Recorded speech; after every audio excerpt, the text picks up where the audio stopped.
Bienvenidos a la segunda parte de la clase de bacilos gram negativos. Mi nombre es Cristina Cerchetti y hoy veremos enterobacterias que son patógenos extraintestinales.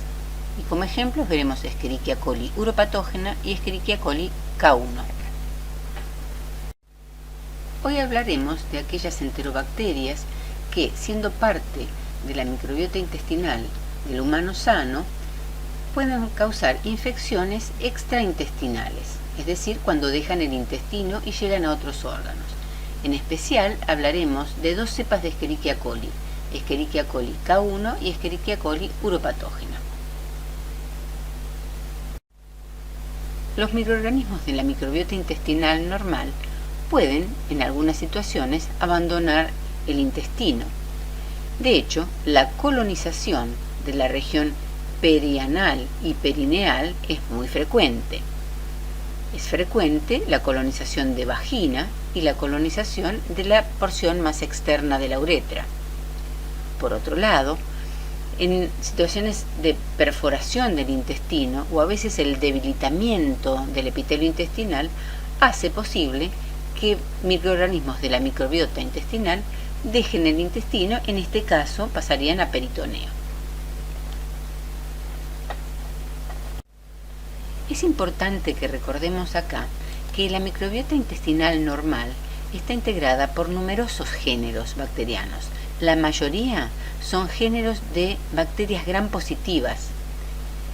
Hoy nosotros vamos a estar hablando de algunos géneros, de los muchos, gram negativos que existen en la microbiota intestinal normal. Pero recuerden que la gran mayoría son bacterias gram positivas. Es decir, que cuando nosotros estamos hablando de la forma en que las enterobacterias de las cuales vamos a estar hablando hoy abandonan el intestino y llegan a otros órganos, piensen que cuando eso está ocurriendo también están abandonando el intestino otras bacterias de otros géneros. Es decir, otras patologías podrían ocurrir de la misma forma en que hoy estamos analizando la patología que ocurre cuando las enterobacterias abandonan el intestino. Hecha esta aclaración entonces, recordemos que entre las enterobacterias existen géneros que con más frecuencia van a causar infecciones extraintestinales. Por ejemplo, Klebsiella, Proteus, Serratia, Enterobacter y Escherichia coli. Vemos aquí ejemplos de algunas de las infecciones que pueden ser causadas por enterobacterias que están habitando el intestino del humano sano cuando alcanzan otros órganos.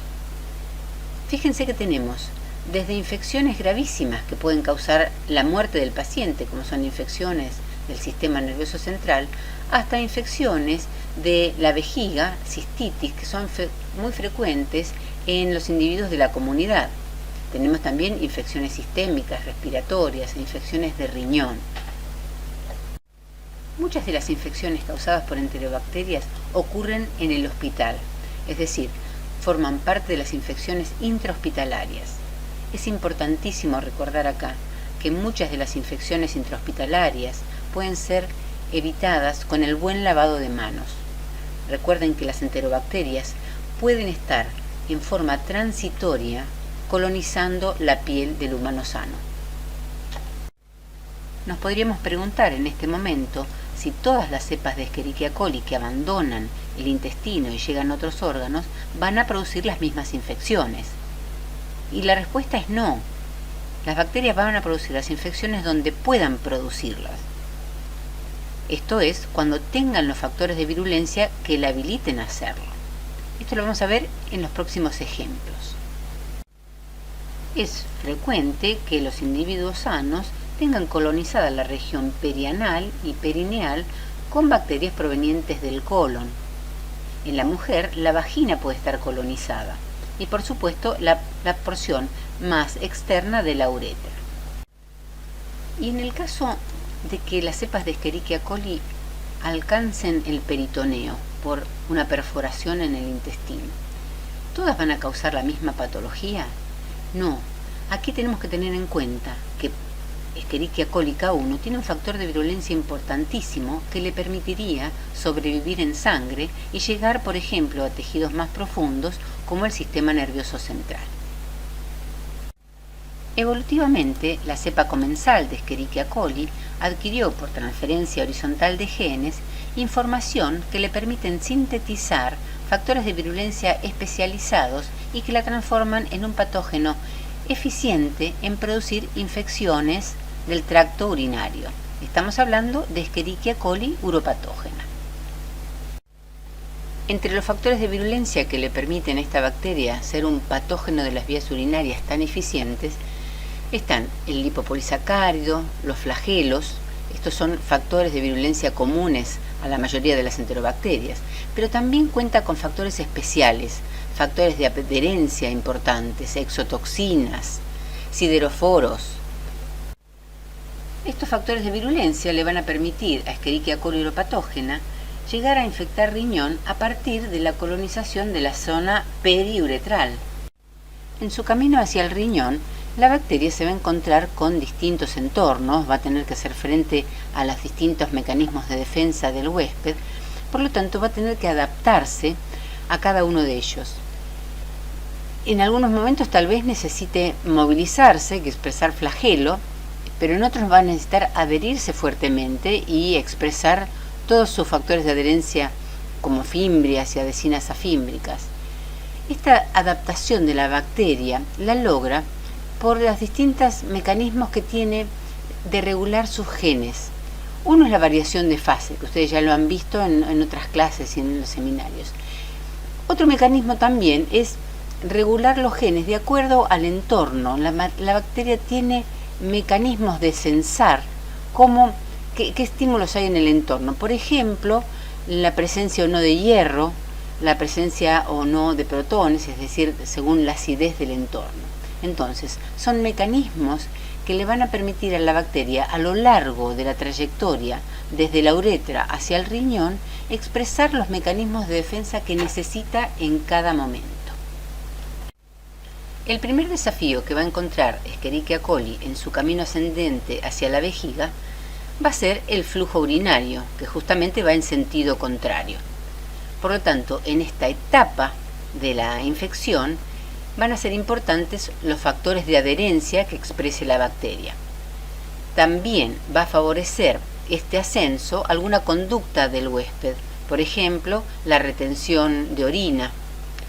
Cuanto menos flujo urinario se produzca, mayor va a ser la posibilidad de Escherichia coli de llegar a la vejiga. Una vez que Escherichia coli alcanzó la vejiga, se reproduce rápidamente en la luz vesical, favorecida por la presencia de orina, que es un excelente caldo de cultivo.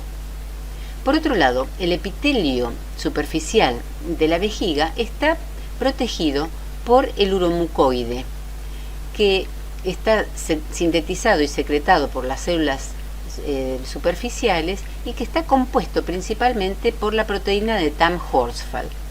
Esta es una glicoproteína rica en manosa. Recuerdan que la manosa es reconocida por la fimbria tipo 1.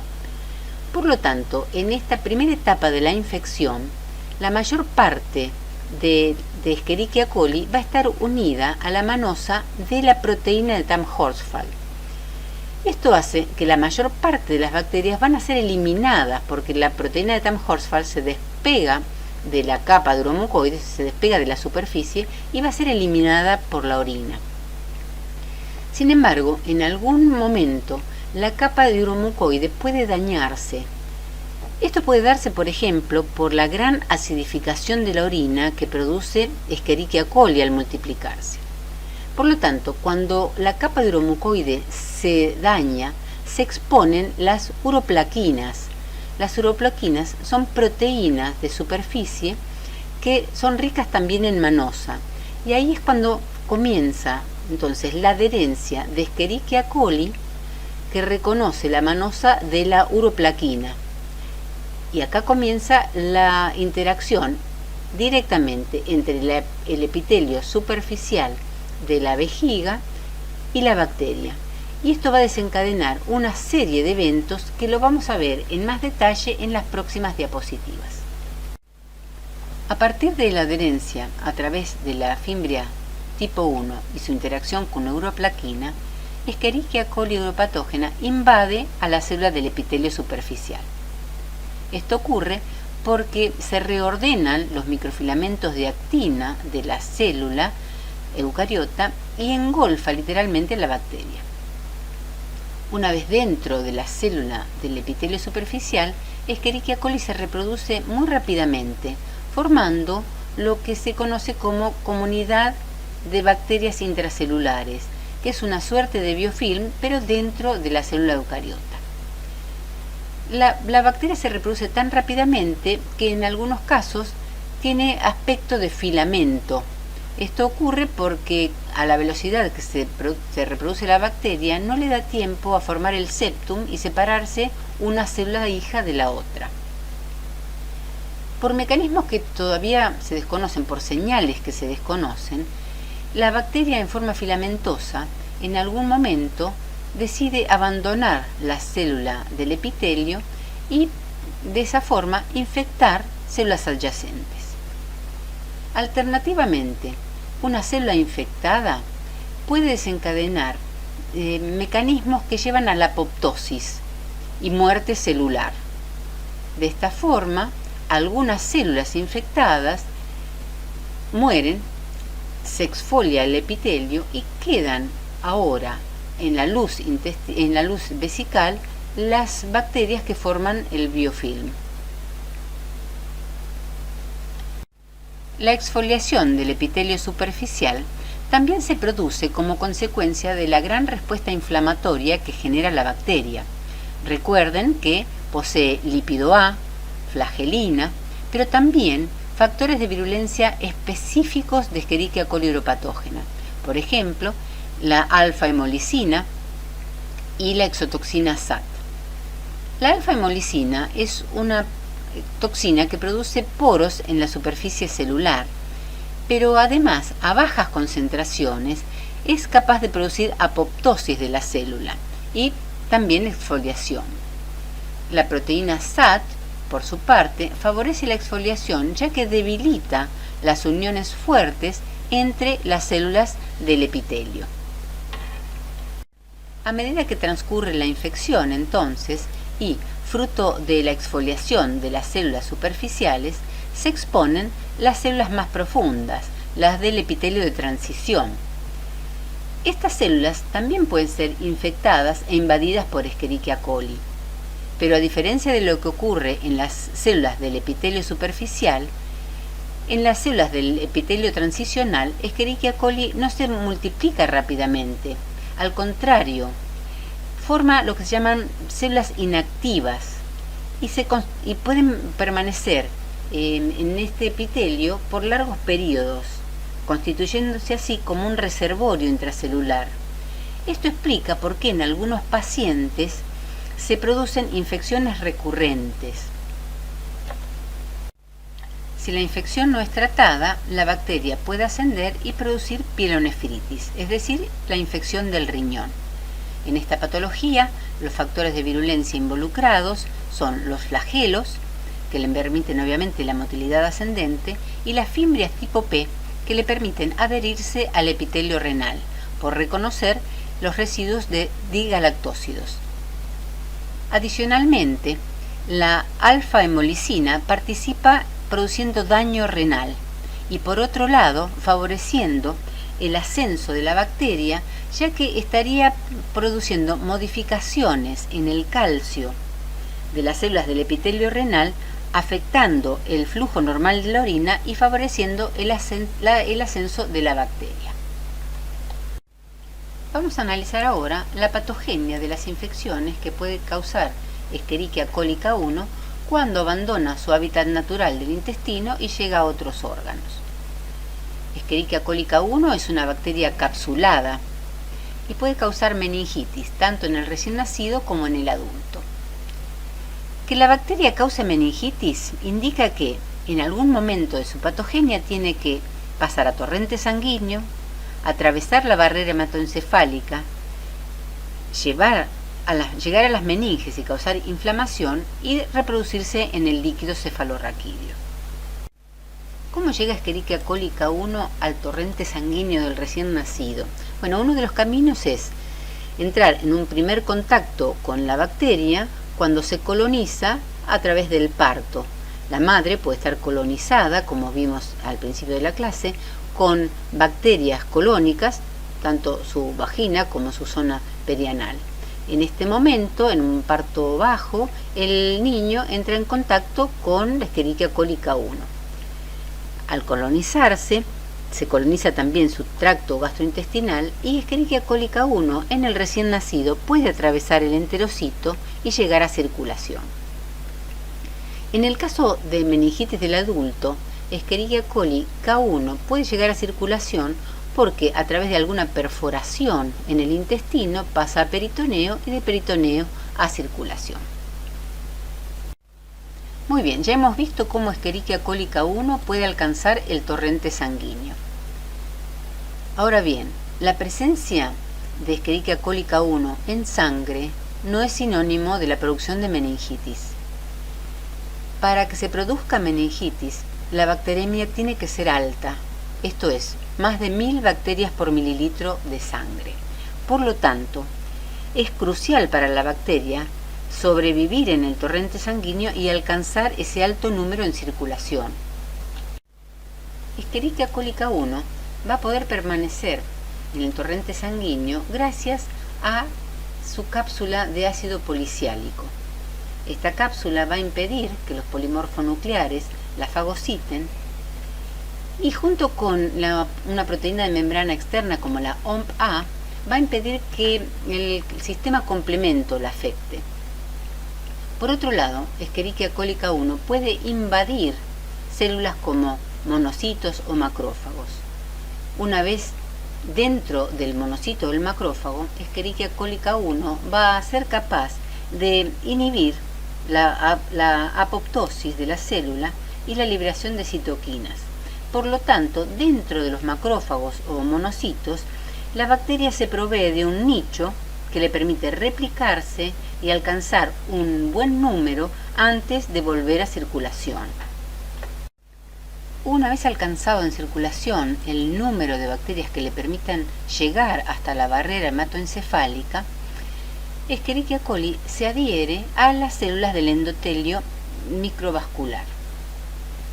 Esta adherencia está mediada por las fimbrias tipo 1, en este caso va a ser reconocida por el receptor CD48, y también por una proteína de membrana externa llamada OMP-A. Al igual que ocurría en el epitelio vesical, de la interacción de estas dos adhesinas, la célula eucariota reorganiza sus filamentos de actina y engloba, endocita a la bacteria. Así es como Escherichia coli K1 ingresa a las células de la barrera hematoencefálica. Por acción también de la cápsula evita la fusión con el lisosoma y de esta forma, atravesando la barrera hematoencefálica, llega al sistema nervioso central.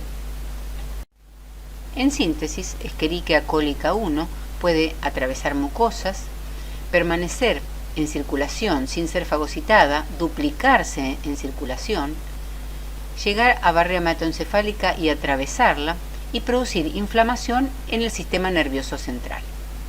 Recordemos los factores de virulencia más importantes: fimbrias tipo 1, cápsula y proteína de membrana externa OMP-A. En resumen, hemos visto en esta clase cómo cepas de Escherichia coli que forman parte de la microbiota intestinal pueden causar infecciones extraintestinales. Vimos el caso de Escherichia coli hidropatógena, que es capaz de producir infecciones en el tracto urinario, tanto en la vejiga como en el riñón, con múltiples factores de virulencia: adhesina, flagelos, toxinas, sideroforos. La estrategia en este caso es la regulación de la expresión de estos genes en las distintas etapas de la infección. Mientras que Escherichia coli K1, como acabamos de ver, es capaz de producir infecciones en tejidos tan profundos como el sistema nervioso central, utilizando relativamente pocos factores de virulencia, como cápsula y adhesinas, pero teniendo como estrategia principal la evasión al sistema inmune del huésped. Termina aquí la segunda parte de la clase de bacilos gram negativos. Les agradezco su atención y los espero en la tercera parte, donde hablaremos de cepas de Escherichia coli que son capaces de producir infecciones en el intestino.